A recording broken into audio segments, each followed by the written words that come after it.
ध्यान ऑनलाइन ध्यान नाम का राक्षस हमारे बीच चल रहा है।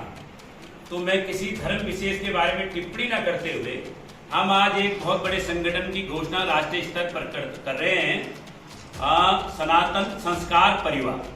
सनातन संस्कार परिवार धर्म के खिलाफ नहीं है।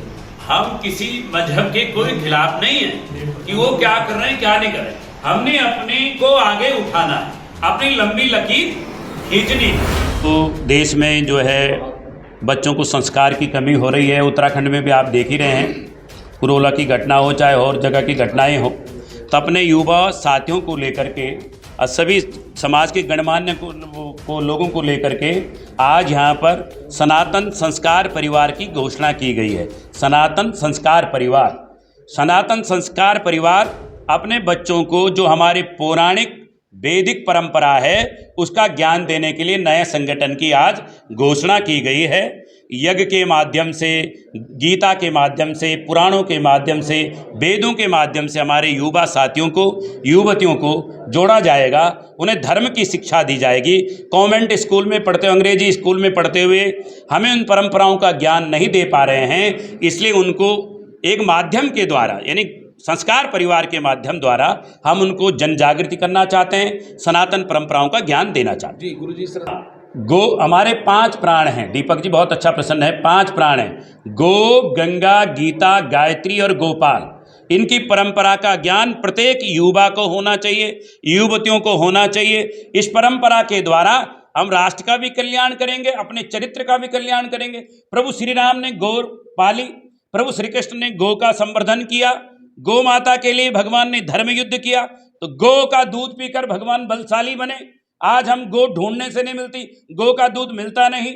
जब डॉक्टर कहता है तब ढूंढते फिरते हैं कि कहाँ गाय का दूध मिलेगा। तो गौ, गंगा, गीता, गायत्री, गोपाल, ये हिंदू संस्कृति के, सनातन संस्कृति के 5 प्राण हैं। इनकी रक्षा प्रत्येक हिंदू परिवार का दायित्व है। गाय को जो है एक माता का दर्जा दिया गया और माँ के बाद अगर कोई अपने बच्चों को दूध पिलाता है तो वो गाय का पिलाता है, तो उस दृष्टि से भी ये वंदनीय है। और गौशाला के विषय में कहना चाहूँगा को वृद्धाश्रम और गौशाला ये सेवा के केंद्र हैं। इसमें बिना दूध देने वाली विकलांग, बुजुर्ग और अपाहिज उन गायों को प्राथमिकता देनी चाहिए। और डेयरी फार्म एक अलग है, वो व्यापारिक है, ये एक सेवा का केंद्र है। और प्रत्येक हिंदू में आस्था रखता है तो निस्वार्थ भाव से जो भी गायें कसाईयों से पकड़ी जाती हैं, सड़क पे फिरती हैं या कुछ भी है, अगर कोई आम नागरिक वहाँ पे ले जा कर के इन्हें कहता है कि भाई इन्हें रख लो, तो बेहिचक निसंकोच उन्हें रखनी चाहिए। और इसमें किसी प्रकार की कोई राजनीति नहीं होनी चाहिए। गौशाला हमारे यहाँ रुड़की में भी देखो तो एक राजनीतिक अड्डा बना रखा है, और राजनीतिक अड्डा होने के कारण जो है वहाँ पे देखो तो विभिन्न प्रकार के आपको राजनीतिक गतिविधियां देखने को मिल जाएंगी। और जो कुछ भी वहाँ हो रहा है, नहीं हो रहा, विवादों में रहना है, कुछ होना, सब काम चल रहे। इसे क्या है वो तो वही बताएंगे क्या बिकेगा। मेरा मानना तो यह है कि जो गौशाला है उसमें विकलांग और वृद्ध की प्राथमिकता होनी चाहिए। और सड़कों पर फिरने वाली जितनी भी गायें हैं, मवेशी हैं, जिन्हें आवारा बताया जा रहा है, बड़ा दुख होता है हिंदू समाज को, और वहाँ पे इन्हें प्राथमिकता के तौर पर रखना चाहिए। जब ये बड़ी बड़ी जगहें ले रहे तो वहाँ वृद्ध गायों को जगह मिलनी चाहिए। मेरा तो सिर्फ ये कहना है ताकि हमारे बच्चे संस्कारी बने, गुणवान बने और सनातन धर्म का नाम ऊंचा करें। सनातन का जो ज्ञान है, जो हमारे पुराणों में वर्णित है, बच्चों को शुरू से लेकर आखिर तक किस तरह से अपने गुरुओं का, अपने बड़ों का, अपने पड़ोसियों का, अपने धर्म का किस प्रकार पालन करना चाहिए, इस प्रकार का ज्ञान दिया जाएगा। घर घर में हवन की भी योजना बनाई गई है और प्रत्येक माह भी किसी के घर पर बैठ के धर्म के बारे में चर्चा को भी की जाएगी। परम श्रद्धेय गुरुजी ने, पंडित रमेश सेवमाल जी ने घोषणा की सनातन संस्कार परिवार के संगठन की, तो सनातन अच्छी परंपराओं का निरंतर प्रवाह, अच्छी परंपराओं का निरंतर विकास को हम सनातन कहते हैं। और भारतीय संस्कृति वो संस्कृति है जिसने पूरी दुनिया को सीख दी है। चाहे अहिंसा की बात हो, करुणा की, दया की, परोपकार की, ये सारे विषय ऐसे हैं कि निश्चित रूप से आज उनमें कहीं कमी आ रही है। हमारे इस संगठन में परिवार शब्द आया है, और परिवार, अमेरिका ने कहा है कि यदि अपनी संस्कृति को बचाना है तो भारत से परिवार लेकर के आओ। को पूरी पृथ्वी को परिवार माना है।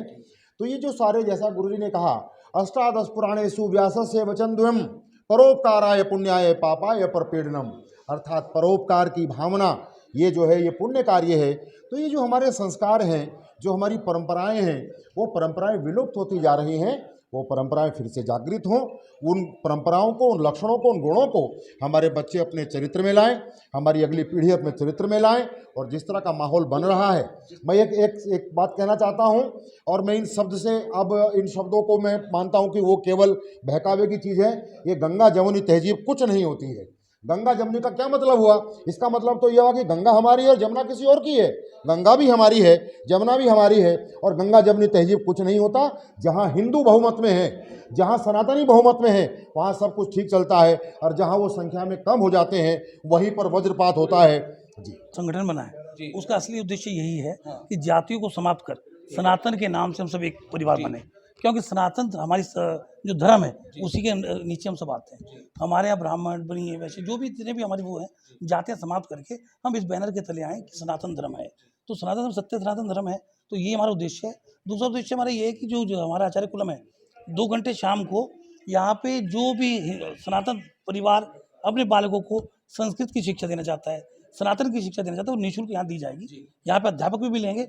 2 घंटे यहाँ पर रुड़की का कोई भी व्यक्ति जो भी सनातनी है और जो सनातन से बाहर का भी और सनातन धर्म की जो अपने एजुकेशन चाहता है वो यहाँ दी जाएगी, निःशुल्क दी जाएगी। अच्छा, अभी एक कल्याण में व्यक्तिगत हो सकता है, लेकिन हमारा जितना है हम अपने पे कह सकते हैं हम सनातनी से जुड़े हुए हैं, सनातन धर्म को मानते हैं और सबसे बड़ा धर्म सनातनी है।